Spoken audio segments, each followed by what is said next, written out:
Hello dear students, पिछली class में मैंने आपको मनुष्य में रोगकारक सूक्ष्म जीव वाले टॉपिक के बारे में बताया था। मैंने बताया था कि मनुष्य में कौन कौन से रोग कौन कौन से सूक्ष्म जीवों के माध्यम से होते हैं और किस तरीके से वो हमारे शरीर में प्रवेश करते हैं, हमें रोगित करते हैं। ऐसे कौन कौन सी बीमारियां हैं जो वायरस के द्वारा होती हैं, ऐसी कौन कौन सी बीमारियां जो बैक्टीरिया के द्वारा होती हैं और ऐसी कौन कौन सी बीमारियां हैं जो कि प्रोटोजोआ के माध्यम से होती हैं। तो सारणी 2.1 जो आपकी दी गई है उसमें आप पता लगा सकते हैं कि हमारे शरीर में होने वाले जो रोग हैं वो किस किस से हो सकते हैं और उनका संचरण का तरीका क्या है, उनके बचाव के उपाय क्या हैं। ये वाली सारणी जो है आपको अच्छे तरीके से याद करनी है। मतलब कोई भी आपसे अगर पूछ ले कि भाई ये रोग किसके द्वारा होता है, इसका रोग कारक क्या है, कौन से सूक्ष्म जीव के माध्यम से होता है, तो आप उसे बता सकते हैं 2.1 सारणी के माध्यम से। ओके, आज वाला हमारा टॉपिक स्टार्ट होगा जंतुओं में रोगकारक जीवाणु, यानी कि जंतुओं में कौन कौन से रोगकारक जीवाणु उपस्थित हैं और वो कौन कौन से रोग उत्पन्न हमारे शरीर में कर सकते हैं। काफ़ी सारे सूक्ष्म जीव अनेक मनुष्य एवं पौधों में ही रोग के कारक नहीं होते, बल्कि वे दूसरे जंतुओं में भी रोग उत्पन्न कर देते हैं। जैसे कि हमारे शरीर में नहीं बल्कि अनेक जंतु, जैसे कि मुर्गियों में, क्योंकि मुर्गियां का पालन किया जाता है, खाने के लिए उनको यूज़ किया जाता है, प्रोटीन का माध्यम होती है वो।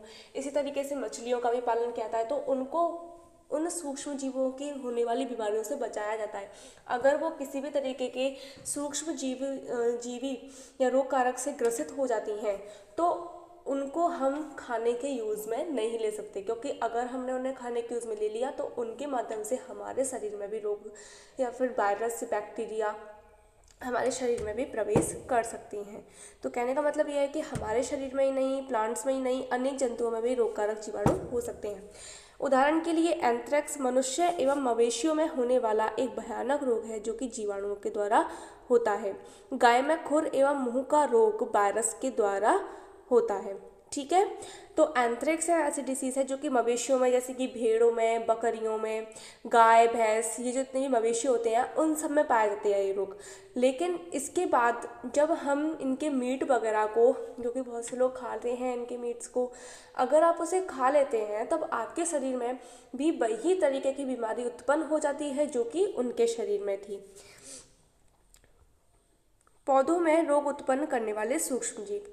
अब हम पढ़ते हैं कि पौधों में रोग उत्पन्न करने वाले सूक्ष्म जीव कौन कौन से हैं।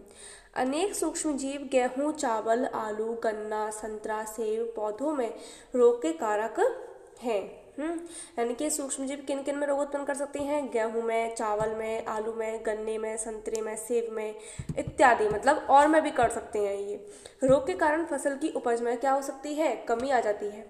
तालिका 2.2 में कुछ पादप रोग दर्शाए गए हैं। कुछ रसायनों का प्रयोग करके इन सूक्ष्म जीवों पर नियंत्रण पाया जा सकता है।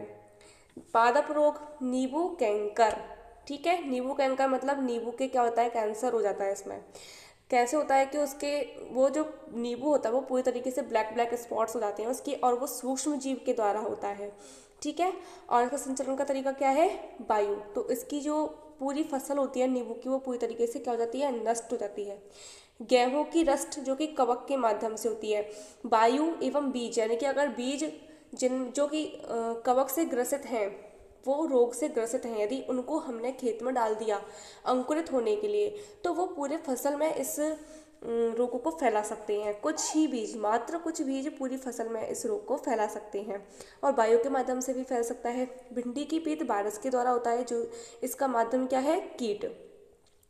ठीक है, यहाँ पर 3 आपके दिए गए हैं तो आपको यही पढ़ने हैं, ज़्यादा आपको पढ़ने की आवश्यकता नहीं है। वैसे तो काफ़ी सारे रोग पाए जाते हैं इसके अलावा। फूड पॉइजनिंग, अब हम फूड पॉइजनिंग टॉपिक के बारे में पढ़ेंगे। बूजो के एक मित्र ने उसे एक पार्टी में आमंत्रित किया। वहाँ पर उसने अनेक प्रकार के व्यंजन खाए। घर आने पर उसे उल्टी होने लगी। फिर उसे अस्पताल ले जाया गया। डॉक्टर ने बताया कि यह खाद्य विषाक्तन के कारण होने वाली स्थिति है। कि भाई अब उन्होंने, डॉक्टर ने बताया उन्हें कि फूड पॉइजनिंग हो गई है इसे, इसकी वजह से इसके शरीर में इससे उल्टियाँ हो रही हैं। पहली को आश्चर्य होता है कि भोजन विष कैसे बन सकता है। वही भोजन भी विष बन सकता है, कैसे? सूक्ष्म जीवों के माध्यम से। सूक्ष्म जीव क्या करते हैं? भोजन को क्या कर देते हैं? संदूषित कर देते हैं। आप सब्जी को अगर गर्मियों के मौसम में आप देखें सब्जी को बना करके आप रख देते हैं, तो अगर आप उसे दूसरे दिन अगर आप उसे टेस्ट करेंगे तो उसका टेस्ट आपको बिल्कुल डिफरेंट लगेगा, ठीक है, क्योंकि उसके अंदर सूक्ष्म जीव आ जाते हैं। उस टेम्परेचर, क्योंकि वहाँ का टेम्परेचर बहुत गर्म होता है, तो उस टेम्परेचर पर वहाँ पर जो सब्जियाँ होती हैं वो उनको संदूषित करने के लिए उसमें क्या प्रवेश कर जाती हैं, सूक्ष्म जीव प्रवेश कर जाते हैं। इसी तरीके से रोटी होती है, ब्रेड होती है, इन पर आपने देखी होगी फफूंद छा जाती हैं। फफूंद क्या है, कवक है, ठीक है। कवक वो क्या करते हैं, ब्रेड को, रोटी को पूरे तरीके से नष्ट कर देते हैं, संदूषित कर देते हैं। सूक्ष्म जीवों के द्वारा संदूषित भोजन करने से खाद्य विषाक्तन हो सकता है। हमारे भोजन में उत्पन्न होने वाले सूक्ष्म जीव कभी कभी विषैले पदार्थ भी उत्पन्न करते हैं। जब ये अधिक मात्रा में उपस्थित हो जाते हैं तब ये विषैले पदार्थ भी उत्पन्न कर सकते हैं। यह भोजन को विषाक्त बना देते हैं, यानी कि जहरीला बना देते हैं, जिससे सेवन से व्यक्ति जो होता है वो भयंकर रूप से रोगी हो सकता है और कभी कभी उसकी मृत्यु भी हो सकती है। इसलिए आपसे कि हम भोजन को संदूषित होने से बचाएं। अब भाई भोजन को संदूषित होने से कैसे बचाया जाए, तो इसके लिए आपकी बुक में टॉपिक दे रखा है खाद्य परिरक्षण, कि हम भोजन का परिरक्षण कैसे करें, ठीक है। अध्याय 1 में हमने खाद्य बीजों के परिरक्षण एवं भंडारण के विषय में पढ़ा था आप लोगों ने। मैंने आपको एक बार टॉपिक पढ़ाया था, आपने अगर पढ़ा हो तो आपको याद होगा कि हमने उन्हें भंडार गृहों में रखा था। इसके अलावा कुछ दवाइयाँ या कीटनाशकों का उपयोग, पीड़कनाशकों का छिड़काव उसमें किया जा रहा था रेगुलरली। तो इसी तरीके से हम भी अपने भोजन को क्या करेंगे, परिरक्षित करेंगे। हम पके हुए भोजन का घर पर परिरक्षण किस प्रकार से कर सकते हैं। आप जानते हैं कि खुले एवं नम स्थान पर रखी ब्रेड पर कवक आक्रमण कर देते हैं। मैंने आपको बताया फफूंद लग जाती है उसमें, तो वो क्या होते हैं, कवक होते हैं। सूक्ष्मजीव हमारे भोजन को संदूषित कर देते हैं। संदूषित भोजन से दुर्गंध आने लगती है और इसका स्वाद भी खराब हो जाता है तथा रंग रूप में भी परिवर्तन आ सकता है। क्या भोजन का संदूषण एक रासायनिक परिवर्तन है? बिल्कुल, भोजन का संदूषण एक रासायनिक परिवर्तन है, क्योंकि जब भोजन संदूषित हो जाता है सूक्ष्म जीवों के द्वारा, तब आप उससे एक शुद्ध भोजन, जो मतलब ताज़ा भोजन जो आप खाते हैं, उसको आप नहीं बना सकते। पहली ने कुछ आम खरीदे, परंतु कुछ दिनों तक वह उन्हें नहीं खा पाई। बाद में उसने देखा कि वे सड़ गए हैं, परंतु वह जानती है कि उसकी दादी के द्वारा बनाया गया आम का अचार काफ़ी समय तक संदूषित नहीं होता है। वह इससे भ्रमित है। आइए हम खाद्य परिरक्षण के कुछ सामान्य तरीकों का अध्ययन करें, जिनका उपयोग हम अपने घरों में करते हैं। इन्हें हम सूक्ष्म जीवों के बचाव के उपाय करना चाहिए।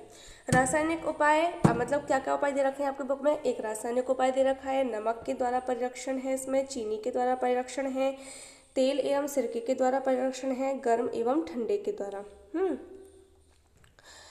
रासायनिक उपाय, नमक एवं ठीक है। नमक एवं खाद्य तेल का उपयोग सूक्ष्म जीवों की वृद्धि रोकने के लिए सामान्य रूप से किया जाता है। नमक जो होते हैं और खाद्य तेल होते हैं, सरसों का तेल हुआ, तिली का तेल हुआ, जितने भी खाद्य तेल होते हैं वो सभी सूक्ष्म जीवों की वृद्धि को रोकने का कार्य करते हैं, इसलिए हम इन्हें परिरक्षक भी कहते हैं। अगर आपसे डेफिनेशन पूछ ली जाए कि परिरक्षक क्या होते हैं, तो परिरक्षक वे पदार्थ होते हैं जो कि सूक्ष्म जीवों की वृद्धि को रोकने का कार्य करते हैं। हम नमक अथवा खाद्य अम्ल का प्रयोग अचार बनाने में करते हैं, जिससे सूक्ष्म जीवों की वृद्धि नहीं होती है। तो किस में करते हैं हम, नमक और खाद्य अम्लों का प्रयोग हम अचार बनाने में करते हैं, जिसके कारण उसमें सूक्ष्म जीवों की वृद्धि नहीं होती है। सोडियम बेंजाइट तथा सोडियम मेटाबाइसल्फेट सामान्य परिरक्षक हैं। जैम एवं स्क्वैश बनाने में इन रसायनों का उपयोग उन्हें संदूषित होने से बचाता है। तो आप जैम खाते हैं, बाजार में बहुत अच्छी मिलती है जैम, किसी भी तरह की ले लीजिए आप। स्क्वैश, इन सबको बनाने में इन केमिकल्स का यूज़ किया जाता है, सोडियम बेंजाइट और सोडियम मेटाबाइसल्फाइड, क्योंकि ये सामान्य परिरक्षक हैं।